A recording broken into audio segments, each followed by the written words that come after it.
तर शेतकरी मित्रांनो, आपल्या गोष्ट शेतकऱ्याची या यूट्यूब चॅनलच्या माध्यमातून आपल्या ग्रामीण भागामध्ये शेतीला जोड व्यवसाय करणाऱ्या व शेतीमध्ये नवनवीन प्रयोग करणाऱ्या शेतकऱ्यांच्या मुलाखती व त्यांचं मार्गदर्शन मी तुमच्या समोर आणण्याचा प्रयत्न करत असतो. तर आज आपण अशाच हे जे 15 वर्षापासून दुग्ध व्यवसाय करतात यांच्याविषयी, दुग्ध व्यवसायाविषयी माहिती आपण घेणार आहोत. तर मामा, तुमचं पूर्ण नाव आणि पूर्ण पत्ता सांगा.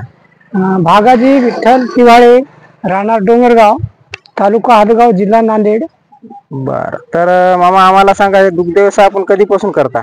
मला झाले बघा 30-40 वर्ष व्हायले. 40 वर्षापासून. बरं बरं. तर सुरुवातीला आपल्याकडं किती म्हशी होत्या? सुरुवातीला एकच होती म्हसड. एकच का? बर.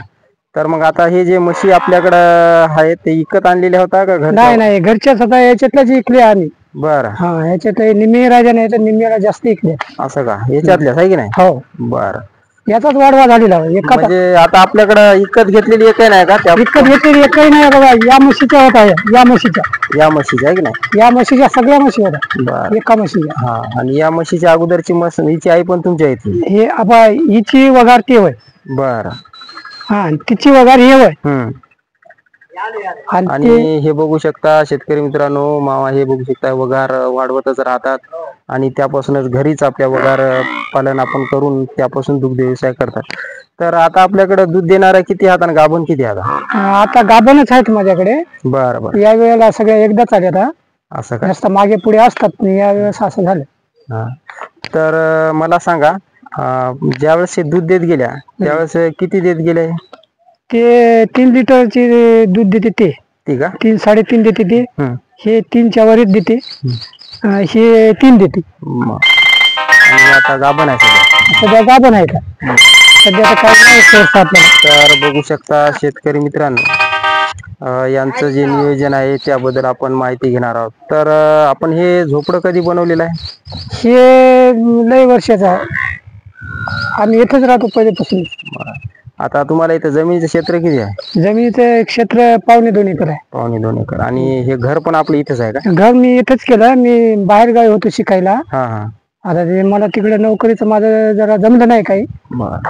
कारण मी प्रिन्सिपाल होतो D.Ed कॉलेजला. असं का? हा.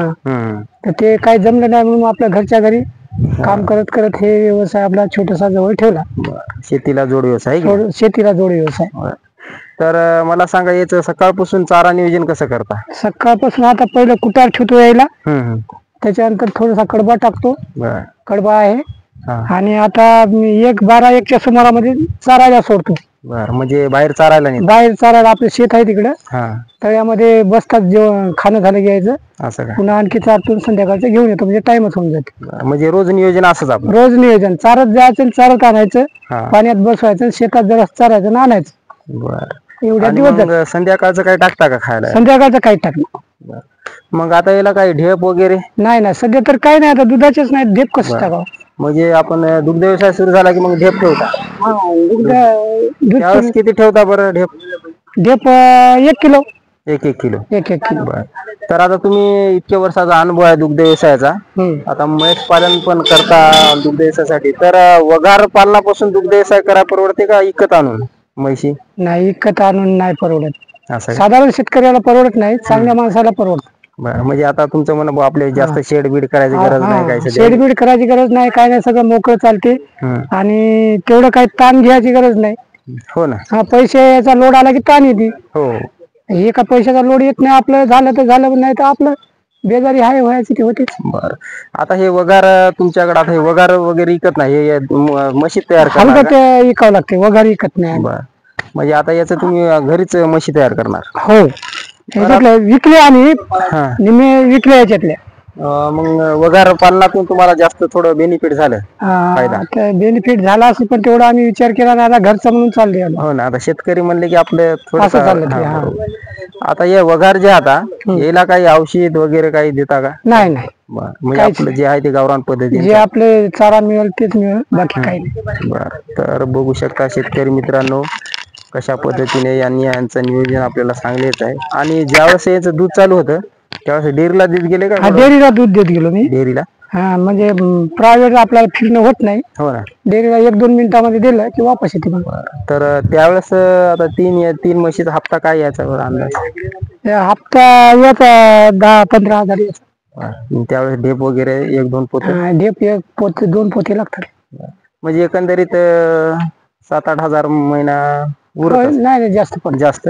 म्हणजे दुग्ध व्यवसाय परवडतो समजा? परवडतो पण मेहनत आहे. मेहनत एवढंच आहे. आणि म्हणजे कमी क्षेत्र असलं त्याला जर जोड व्यवसाय केला तर हा मग कमी वाजायला आमचं कमी आहे म्हणून केला. तर बघू शकता शेतकरी मित्रांनो, नवतरुणांनो, यांचं मार्गदर्शन आपल्या समोर मामांनी सांगलेलं आहे. तर नक्की कमेंट मध्ये लिहायला विसरू नका व्हिडिओ कसा वाटला, आणि आपल्या चॅनलवर नवीन असाल तर चॅनलला सबस्क्राईब, व्हिडिओला लाईक करा आणि फेसबुक पेजला फॉलो करा. जय जवान जय किसान.